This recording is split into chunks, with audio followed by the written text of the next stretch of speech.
আমি সজীব ওয়াজেদ জয় বলছি। বাংলাদেশে এখন একটি বিশৃঙ্খল পরিস্থিতি চলছে। সারা দেশে আমাদের ভাঙচুর হচ্ছে, লুটপাট হচ্ছে, আমাদের শহরের বাইরে আমাদের নেতাকর্মী, আমাদের আওয়ামী লীগের নেতাকর্মীদের উপর হামলা চলছে, অনেকে হত্যা করা হয়েছে। এই পরিস্থিতিতে আমি বলতে চাই, আওয়ামী লীগ হচ্ছে বাংলাদেশের সবথেকে পুরাতন গণতান্ত্রিক এবং সবথেকে বড় দল। আওয়ামী লীগ কিন্তু মরে যায়নি। আওয়ামী লীগ এই দেশকে, বাংলাদেশকে স্বাধীন করেছে। আওয়ামী লীগকে শেষ করা সম্ভব না। আমরা বলেছিলাম যে আমার পরিবার আর রাজনীতি করবে না, তবে আমাদের নেতাকর্মীর উপর যেভাবে হামলা হচ্ছে, এই পরিস্থিতিতে আমরা হাল ছেড়ে দিতে পারি না। বাংলাদেশে যদি গণতন্ত্র, নতুন বাংলাদেশ গড়ে তুলতে হয়, আওয়ামী লীগ ছাড়া সম্ভব না।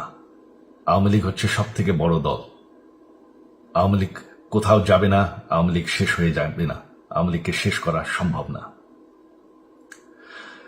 আওয়ামী লীগের নেতাকর্মীদের আমি সবাইকে আহ্বান জানাচ্ছি যে আপনারা সাহস নিয়ে দাঁড়ান।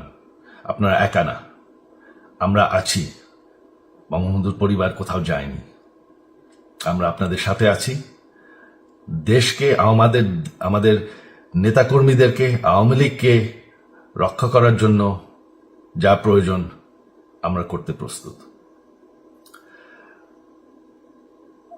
এই যে আমাদের বর্তমান যারাই আছে ক্ষমতায়, তাদেরকে আমি বলবো যে আমরাও একটি গণতান্ত্রিক, শৃঙ্খল, নিরাপদ বাংলাদেশ চাই, জঙ্গিবাদ মুক্ত। তার জন্য আমরা সবার সাথে আলোচনা করতে প্রস্তুত। শুধুমাত্র তারা যদি জঙ্গিবাদ এবং ভায়োলেন্স বাদ দেয়। শেখ হাসিনা মরে যাননি, আমরা কোথাও যাইনি। বাংলাদেশ আওয়ামী লীগ ছাড়া গণতন্ত্র, নির্বাচন সম্ভব না।